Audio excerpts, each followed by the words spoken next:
Assalamualaikum warahmatullahi wabarakatuh.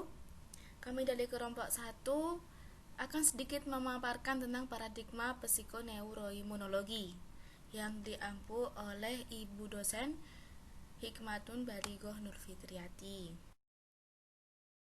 Dan ini kelompok kami, ada Singgi Frediansyah, ada Rahma Otavia Gultom, ada Devia Rahma Hamimatul Fadila, ada Vidya Diva Amanda Hakim, ada Tasya Kantikus Maswari, dan ada Monika Imeradi Saputri.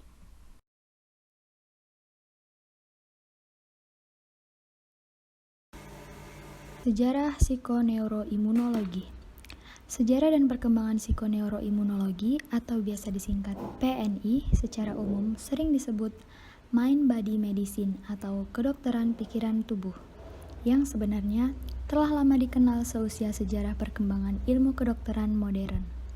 Hippocrates pada tahun 460 sampai 377 sebelum Masehi sebagai bapak ilmu kedokteran modern dengan memisahkan ilmu kedokteran modern dari agama, magic, dan tahayul. Hippocrates menjelaskan tentang pentingnya otak dalam mempengaruhi pikiran manusia, perilaku, dan emosi. Sehingga, jika cara berpikir dan perilaku seseorang menyimpang atau terganggu, berarti ada suatu masalah pada otaknya. Beliau juga merupakan pelopor somatogenesis, yaitu suatu ide yang menyebutkan bahwa kondisi pikiran dapat mempengaruhi soma atau tubuh, demikian juga sebaliknya. Jika soma atau tubuh seseorang terganggu, maka pikiran dan perilakunya juga akan terganggu. Filosof modern René Descartes pada tahun 1595 sampai tahun 1650 dengan ungkapannya yang tersohor, cogito ergo sum, yang artinya aku berpikir maka aku ada. Selanjutnya ia menyebut bahwa tubuh adalah sebagai le homme machine atau mesin yang bisa berjalan secara otomatis.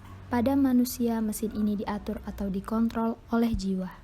Selanjutnya, Ivan Petrovich Pavlov pada tahun 1849 sampai 1936. Ia adalah seorang fisiolog dan psikolog dari Rusia.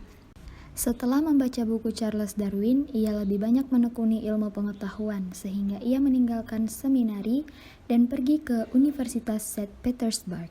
Di sana ia belajar kimia dan fisiologi dan menerima gelar doktor pada tahun 1879. Kemudian Pavlov melanjutkan studi dan memulai risetnya sendiri tentang sistem pencernaan dan peredaran darah. Karyanya pun terkenal dan diangkat sebagai profesor fisiologi di Akademi Kedokteran Kekaisaran Rusia. Pavlov belajar mengeluarkan air liur pada anjing saat mendengar garpu tala berbunyi karena sebelumnya disajikan daging setiap saat terdengar bunyi garpu tala. Setelah beberapa kali dilakukan, anjing itu akan mengeluarkan air liur bila mendengar bunyi garpu tala meskipun tidak disajikan daging. Karena anjing itu mengasosiasikan bel dengan daging, Pavlov membuktikan bahwa rangsangan sensoris luar dapat mempengaruhi proses ini. Pavlov lebih tertarik pada fisiologi ketimbang psikologi. Ia melihat pada ilmu psikiatri yang masih baru saat itu sedikit meragukan, namun ia sungguh-sungguh berpikir bahwa refleks terkondisi dapat menjelaskan perilaku pasien gangguan jiwa. Pada tahun 1932, ahli fisiologi Harvard University sejak beberapa tahun yang lampau sudah mensinyalir bahwa stres yang tidak terkontrol dapat menyebabkan petaka bagi tubuh. Hal ini dikarenakan stres, keputusasaan, perasaan terancam, dan perasaan-perasaan negatif lainnya tersebut akan meningkatkan tekanan darah, denyut jantung, ketegangan otot, dan frekuensi pernafasan yang disertai pula dengan ketidakseimbangan hormon yang dikeluarkan oleh tubuh serta diproduksinya mediator inflamasi yang turut memperberat penyakit yang timbul. Sejak saat itu, mulai banyak muncul upaya-upaya untuk menyeimbangkan atau mengharmonisasikan hubungan antara pikiran dan tubuh yang masih menjadi misteri. Kaitan pikiran dengan fisik dan terjadinya keseimbangan fisiologis tubuh agar tetap sehat. Cannon memperkenalkan istilah homeostatis, yaitu suatu sistem dalam tubuh untuk mempertahankan sistem internalnya agar tetap konstan melalui beberapa mekanisme pengaturan tubuh yang dinamis. Selanjutnya, Dr. Hans Selye, yaitu seorang ahli fisiologi dari Austria, Sejak tahun 1945 sebagai profesor dan direktur dari Institute of Experimental Medicine and Surgery di Universitas Montreal. Saat ini ia adalah presiden dari The International Institute of Stress yang didirikannya pada tahun 1976 di Universitas Montreal. Sally menciptakan istilah sindrom adaptasi umum atau General Adaptation Syndrome yang disingkat dengan GAS untuk menjelaskan pola respon fisiologis dan biologis umum terhadap stres yang berlebihan dan berkepanjangan.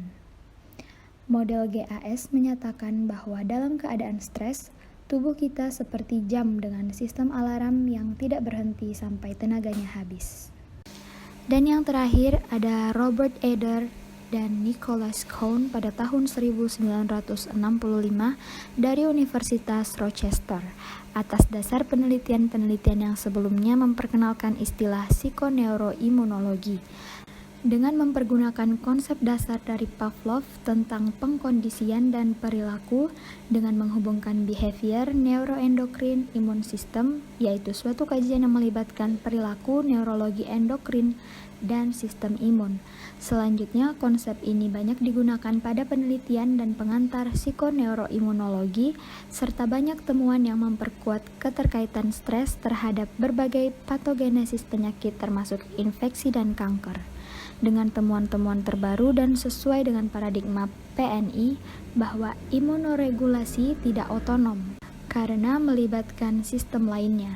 Saat ini banyak temuan dari psikoneuroimunologi sehingga banyak penyakit yang dapat dijelaskan melalui pendekatan psikoneuroimunologi.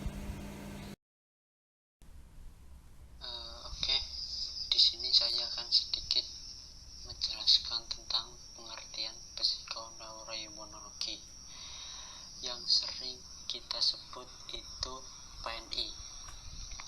Jadi PNI ini adalah cabang ilmu kedokteran yang mengkaji interaksi antar faktor psikologis antara sistem saraf dan sistem imun melalui modulasi sistem endokrin.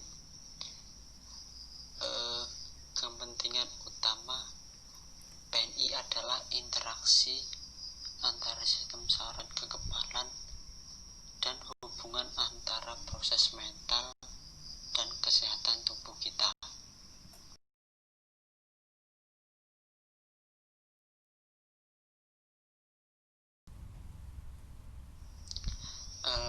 Di sini juga ada beberapa tokoh yang mendeskripsikan tentang psikoneuroimunologi. Yang pertama, menurut Nicholas Cohen dan Robert Alder, PNI adalah kajian yang melibatkan berbagai sistem dalam tubuh, neurologi, psikiatri, patobiologi, dan imunologi.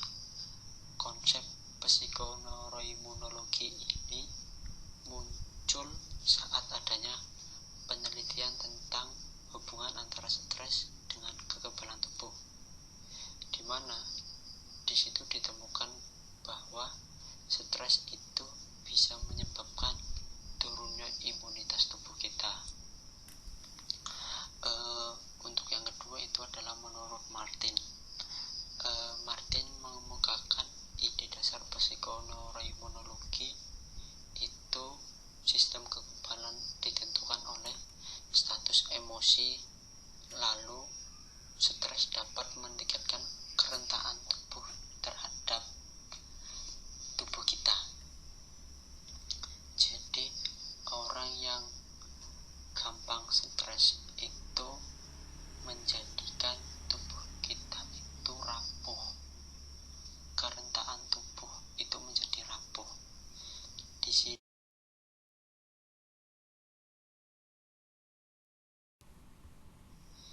Di sini pun Martin mengatakan ada penyebab stres yang disebut stresor, itu ada 3 golongan. Yang pertama, stresor fisik biologi, yaitu bisa dingin, panas, infeksi, rasa nyeri, pukulan, dan lain-lain. Untuk stresor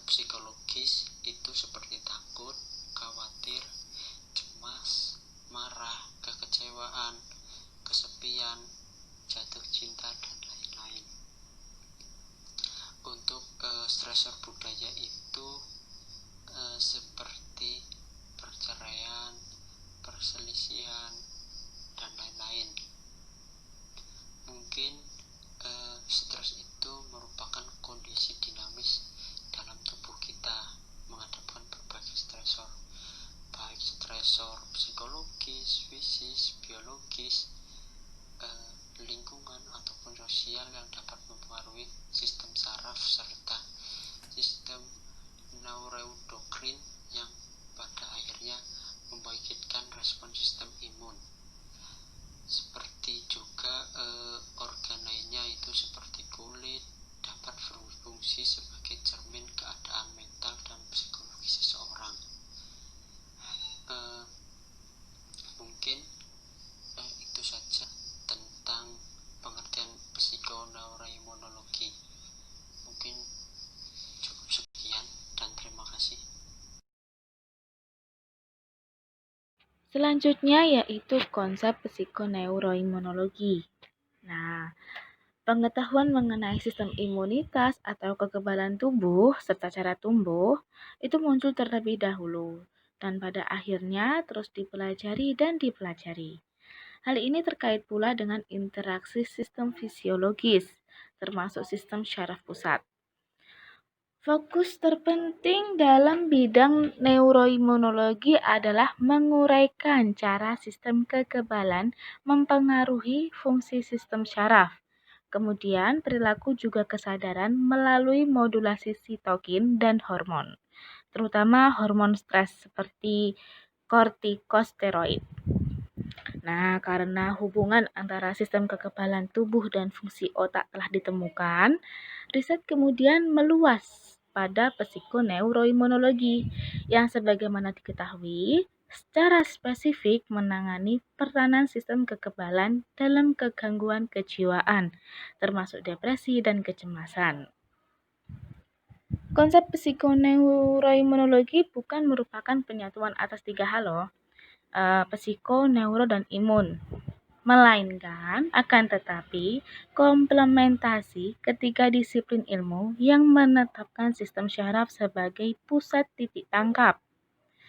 Nah, atas dasar inilah, setiap rangsangan terhadap sistem syaraf pusat yang menyebabkan respons sekresi neurohormon akan memberikan perubahan aktivitas pada sel tubuh. Adanya kesamaan titik tangkap pada tingkat sistem syaraf pusat antara aspek fisik dan psikologi ini, maka setiap stresor yang mengenai tubuh akan memberikan respon biologis pada sistem syaraf. Sehingga dalam hal ini, kedua aspek baik fisik maupun psikologis dapat menimbulkan aktivitas biologis tubuh, termasuk respon ketahanan tubuh.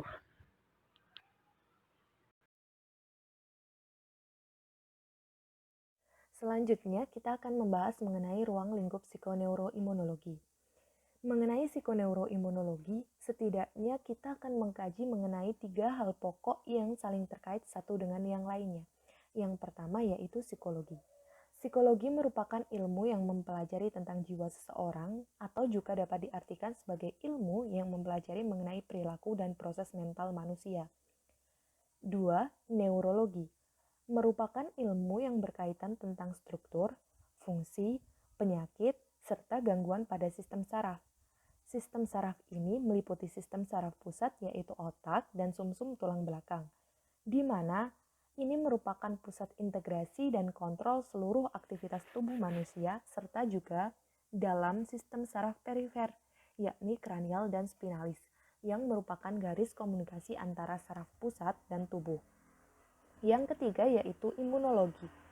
Imunologi di sini diartikan sebagai salah satu cabang ilmu yang mengkaji tentang semua aspek sistem kekebalan tubuh atau yang sering kita sebut imun akibat dari adanya respon benda asing dari luar maupun dari dalam tubuh manusia itu sendiri. Demikian, sebagaimana yang kita pelajari di bab-bab sebelumnya, psikoneuroimunologi menjelaskan adanya hubungan yang erat antara ketiganya.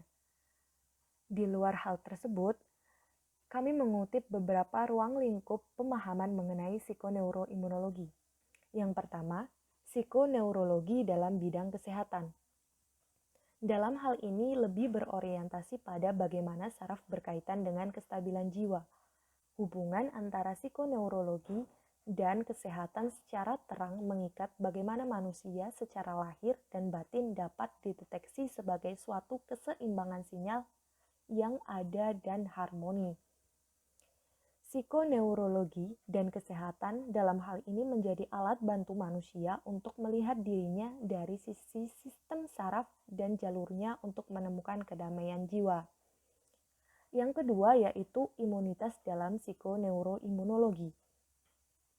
Sebagaimana telah disampaikan pada bab sebelumnya, adanya hubungan yang erat antara imunitas dan fungsi otak beserta kaitannya dengan saraf, maka muncullah bidang baru yang secara spesifik membahas mengenai peranan sistem kekebalan tubuh dalam perkembangan gangguan jiwa termasuk depresi dan kecemasan.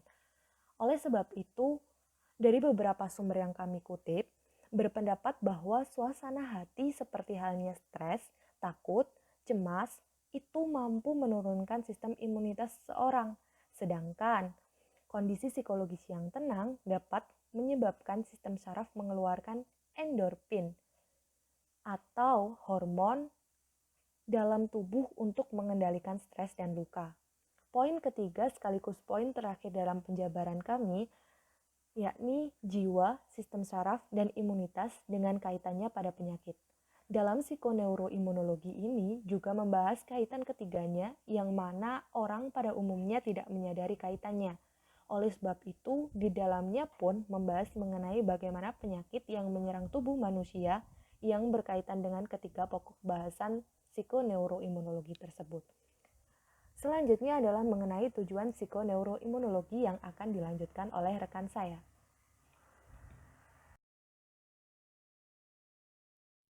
Yang selanjutnya kita akan membahas tentang tujuan psikoneuroimunologi dalam berbagai persoalan tentang kesehatan manusia. Tujuan ini dibedakan menjadi 3 aspek. Yang pertama tujuan umum, yaitu sebagai luas pengetahuan dalam bidang penyakit syaraf dan menampilkan konsep neurosains dasar maupun neurologi dalam penanganan penyakit syaraf, serta dikaitkan dengan kondisi psikologi dan sistem imunitas seseorang. Serta pendekatan psikoneuroimunologi dapat digunakan untuk mencegah atau memperbaiki prognosis penyakit keganasan dan memperbaiki prognosis penyakit infeksi kronik, serta mengefisiensikan prosedur transplantasi jaringan. Aspek kedua yaitu menangani stres. Psikoneuroimunologi merupakan ilmu yang menjelaskan tentang sistem imun yang mengalami stres. Yang pertama, psikoneuroimunologi mempelajari tentang kaitan antara pikiran jiwa, syaraf dengan ketahanan tubuh. Tujuannya untuk meningkatkan sel natural killer sebagai salah satu bagian dari sistem kekebalan. Yang kedua, Martin telah mengemukakan ide dasar konsep psikoneuroimunologi, yaitu status emosi menentukan fungsi sistem kekebalan, dan stres dapat meningkatkan kerentanan tubuh terhadap infeksi dan karsinoma. Yang ketiga, salah satu faktor yang penting adalah kemampuan individu untuk dapat mengendalikan stres. Persepsi pengendalian menjadi perantara pengaruh stres pada sistem imun manusia. Pendekatan neuroimunologi ini akan sangat bermanfaat untuk mengungkapkan patogenesis dan memperbaiki prognosis suatu penyakit. Yang selanjutnya, tujuan adanya psikoneuroimunologi agar dapat mengetahui semua sistem yang ada di dalam tubuh manusia, baik hal stres yang dapat menyebabkan sistem kekebalan tubuh menjadi melemah maupun sebaliknya. Aspek ketiga yaitu dermatologi. Tujuan pengkajian psikoneuroimunologi pada bidang dermatologi ini diharapkan agar bisa menekan angka kambuhnya berbagai penyakit, sehingga dapat memperbaiki kualitas hidup suatu individu. Yang selanjutnya kita akan membahas tentang manfaat psikoneuroimunologi. Psikoneuroimunologi sebagai ilmu yang mempelajari keterkaitan antara sistem imunitas dan perilaku melalui fungsi syaraf pastinya memiliki manfaat yang sangat berguna di bidang kesehatan. Manfaat dari psikologi sendiri adalah kita dapat menjelaskan bagaimana kondisi atau gejala-gejala psikologi yang dialami oleh seseorang, baik melalui pengamatan maupun pendekatan pada individu. Karena untuk mengetahui kondisi psikologi suatu individu yaitu dengan cara memahaminya. Manfaat kedua dari neurologi sangat mempengaruhi munculnya perilaku pada manusia, karena di dalam syaraf terdapat beberapa sistem yang mempengaruhi kesadaran yang mengarah pada perilaku manusia. Manfaat ketiga yaitu imunologi. Ini juga memiliki hubungan yang sangat erat dengan kondisi psikologis. Stres juga dapat menyebabkan supresi pada sistem imun yang mana hal ini dapat menyebabkan tubuh menjadi mudah terserang penyakit. Sistem kekebalan ini juga tidak jauh dari kontrol sistem syaraf. Dalam hal ini, salah satu penyakit yang menyerang sistem kekebalan tubuh manusia yaitu HIV/AIDS. Penerapan psikoneuroimunologi kepada ODA dapat dijelaskan bahwa kondisi emosional berupa penolakan dan stres yang dialami ODA memodulasi sistem imun melalui jalur HPA atau hypothalamic pituitary adenocortical. Jalur HPA ini melepaskan neuroleptic corticotropin releasing factor atau CRV. Kontrregulasi ini meningkatkan produksi dikotekolamin, kortisol, dan arginin vasopresin. Stolz melakukan riset selama 19 tahun dan penerapannya selama 10 tahun. Hasilnya adalah tingkatan EQ mendasari kinerja, produktivitas, kreativitas, ketekunan, daya tahan, kesehatan, dan vitalis. EQ dapat melihat bagaimana seseorang menerima masalah dan sejauh apa orang tersebut dapat menghadapi dan beradaptasi dengan masalah tersebut. Selanjutnya, saya akan menjelaskan siapa saja tokoh psikoneuroimunologi.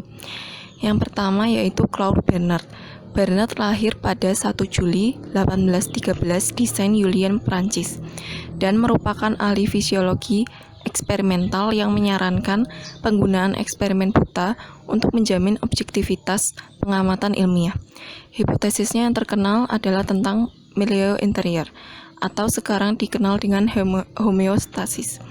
Penemuan pentingnya yaitu pengaruh ekskresi pankreas pada pencernaan, kemampuan tubuh untuk memecah substansi kompleks menjadi glikogen, sistem saraf simpatik, dan aksi obat dalam tubuh. Yang kedua yaitu Walter Cannon. Bernama lengkap Walter Beverly Cannon. Ini lahir pada 19 Oktober 1871 dan meninggal pada 1 Oktober 1945. Merupakan profesor fisiologi di Harvard dan pencipta istilah homeostasis atau mekanisme otomatis makhluk hidup untuk mempertahankan kondisi konstan agar tubuhnya dapat berfungsi normal, meski terjadi perubahan pada lingkungan baik dalam tubuh atau di luar tubuh. Dalam karyanya dengan hewan, ia mengamati bahwa setiap perubahan emosi seperti cemas, marah, atau susah akan disertai dengan penghentian total gerakan perut. Dengan hal ini, yang membuatnya yakin bahwa ada hubungan antara efek emosi dan persepsi pada sistem saraf otonom, yaitu respon simpatis dan parasimpatis yang memulai pengenalan respon beku, lawan, atau lari. Yang ketiga yaitu Hans Selye, lahir di Komárno, Slovakia pada 1907. Adalah pencetus istilah stres dari dunia medis.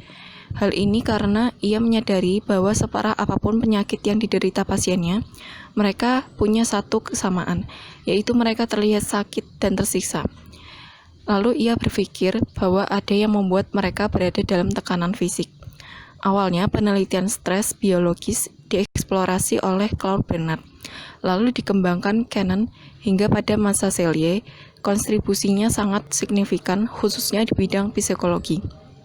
Lalu pada 1930, ia meneliti perubahan hormon pada tikus dan menyadari tikus tidak hanya merespon suntikan hormon dan placebo, tapi juga stres karena eksperimen yang dilakukannya, lalu sakit dan mati.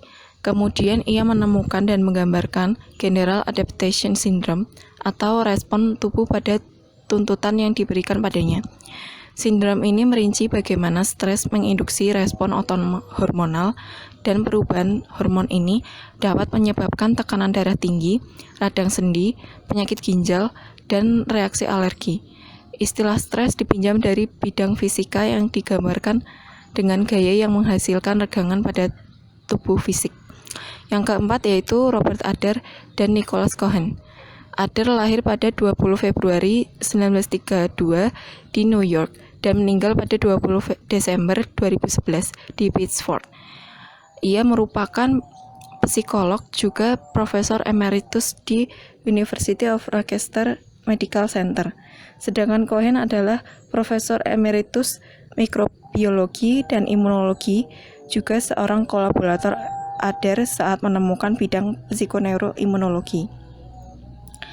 Adler berteori bahwa pikiran manusia dapat secara signifikan mempengaruhi kemampuan sistem kekebalan tubuh untuk melawan penyakit. Pada awal tahun 1970-an, Adler melakukan eksperimen pengkondisian bersama Cohen pada tikus dengan menguji keengganan rasa pada tikus. Dalam eksperimennya itu, tikus meminum larutan sakarin dengan volume yang berbeda dan disuntik dosis sitosan atau obat penekan kekebalan yang menyebabkan gangguan pencernaan atau mual. Kemudian tikus dikondisikan menghindari minuman yang mengandung larutan tersebut. Lalu ketika tikus dipaksa meminum larutan sakarin, tikus mulai mati. Adler dan Cohen menyadari bahwa jika tingkatan kematian secara langsung berkaitan dengan banyaknya larutan sakarin yang dikonsumsi tikus. Melalui temuannya ini, mereka berteori bahwa tikus mati karena rasa sakarin sendiri cukup untuk menimbulkan sinyal di otak tikus yang menekan sistem kekebalan tubuh mereka seolah-olah mereka overdosis sitosan. Sehingga karena sistem kekebalan tubuh melemah, tikus-tikus itu terjangkit infeksi bakteri dan virus yang tidak bisa mereka lawan. Dengan temuannya ini, Adler dan Cohen menjadi yakin bahwa ada hubungan antara otak dan sistem kekebalan yang sebelumnya bertentangan dengan keyakinan bahwa sistem kekebalan itu otonom. Eksperimen itulah yang membuat Adler melanjutkan penelitian dan mengembangkan bidang yang ia dan Cohen sebut psikoneuroimunologi, istilah yang mereka ciptakan dan pertama kali digunakan dalam pidato Adler di American Psychomatic Society. Terima kasih.